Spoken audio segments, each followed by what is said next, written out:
আরাফার দিনে বিশেষ আমল সমূহ জানতে চাই। আরাফার দিনে একদিকে হাজী সাহেবদের জন্য আমল, আরেকটা হলো যারা আরাফার ময়দানে নাই তাদের জন্য আমল। যারা হাজী সাহেবরা আরাফার ময়দানে অবস্থান করছেন তাদের জন্য ওই দিনের সবচেয়ে শ্রেষ্ঠ আমল হলো লা ইলাহা ইল্লাল্লাহু ওয়াহদাহু লা শারীকা লাহু লাহুল মুলকু ওয়া লাহুল হামদ ওয়া হুয়া আলা কুল্লি শাইইন কাদির।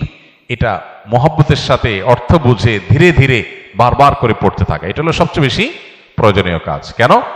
কারণ নবী করিম সাল্লাল্লাহু আলাইহি ওয়াসাল্লাম বলেছেন যে খায়রুদ দুআ দুআউ ইয়াউমি আরাফা, আরাফাত দিনের দোয়া হলো শ্রেষ্ঠ দোয়া। ওয়া খায়রু মা কুলতু আনা ওয়ান নাবিয়্যুনা মিন ক্বাবলি, নবীজি বলেছেন আমি আর আমার পূর্বের যত নবী রাসূল এসেছেন সবাই যত দোয়া আল্লাহর কাছে করেছে এর মধ্যে সবচেয়ে উত্তম হলো এটা, লা ইলাহা ইল্লাল্লাহু ওয়াহদাহু লা শারীকা লাহু লাহুল মুলকু ওয়া লাহুল হামদু ওয়া হুয়া আলা কুল্লি শাইইন কাদির। আল্লাহ ছাড়া সত্যিকারের কোনো মাবুদ নাই, লা ইলাহা ইল্লাল্লাহ ওয়াহদাহু লা শারীকা লাহু, তিনি একক এবং তার কোনো শরীক নাই। লাহুল মুলক ওয়া লাহুল হামদ, রাজত্ব এবং প্রশংসার অধিকারী একমাত্র তিনি।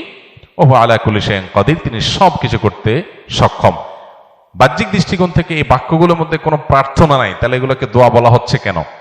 সেটা নিয়ে অনেক আলাপ আছে এবং মুহাদ্দিসিন ইকরাম একমত যে এইগুলো দোয়া।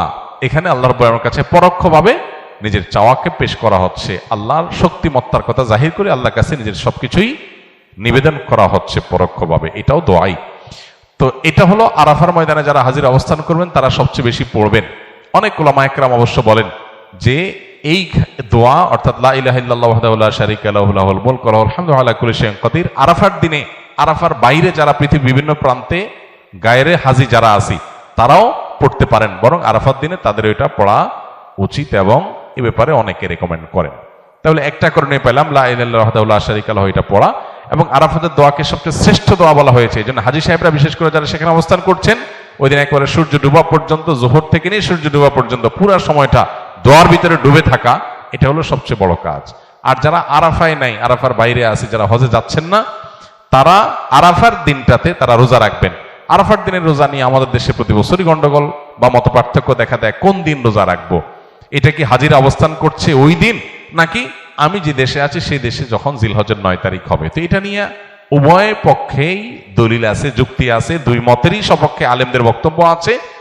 সেক্ষেত্রে তুলনামূলকভাবে আমি যে দেশে আছি সেই দেশে জিলহজের 9 তারিখটা হলে সেটাকে আরাফার দিন হিসাবে, আরাফার দিন যদিও বাহ্যিকভাবে মনে হয় যে আরাফার ময়দানের সাথে সংশ্লিষ্ট, কিন্তু আসলে এই যে দিনগুলা ইয়াউমুত তারবিয়া, ইয়াউমে আরাফা, ইয়াউমুন নাহার, ইয়াউমুত তারবিয়া বলা হয় জিলহজের 8 তারিখকে, ইয়াউমুল আরাফা বলা হয় জিলহজের 9 তারিখকে, ইয়াউমুন নাহার বলা হয় জিলহজের 10 তারিখকে।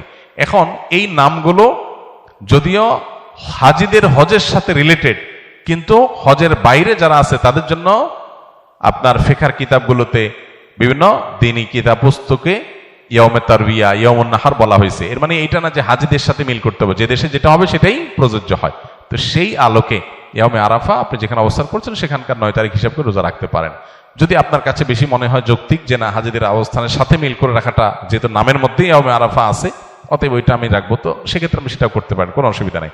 কোন কোন রেওয়ায়েতের আলোকে জিলহজের প্রথম 9 দিনের প্রত্যেক দিন রোজা রাখা উচিত, কারণ মা মিন আইয়ামিন আল আমালুস সালিহু ফিহিন্না আহাব্বু ইলাল্লাহ মিন হাযিহিল আইয়াম, বুখারীর হাদিস রয়েছে। এই দশকটাতে এমনি নেক আমল করা উচিত। অতএব নফল রোজা আপনি প্রথম সবগুলো দিন রাখতে পারেন, তাহলে আর কোনো ইখতিলাফের ঊর্ধ্বে এমনি উঠে গেলেন। অতএব আরাফার দিনে আরাফাতের বাইরে যারা আছেন তারা রোজা রাখবেন, আর আরাফাতে যারা আছেন তারা কি করবেন? ওই যে লা ইলাহা ইল্লাল্লাহু ওয়াহদাহু লা শারীকা লাহু বেশি বেশি পড়বেন, আর বেশি বেশি আল্লাহর কাছে দোয়া করবেন। দোয়াটা অবশ্য আমরা আরাফাতে যারা নাই তারাও করতে পারি।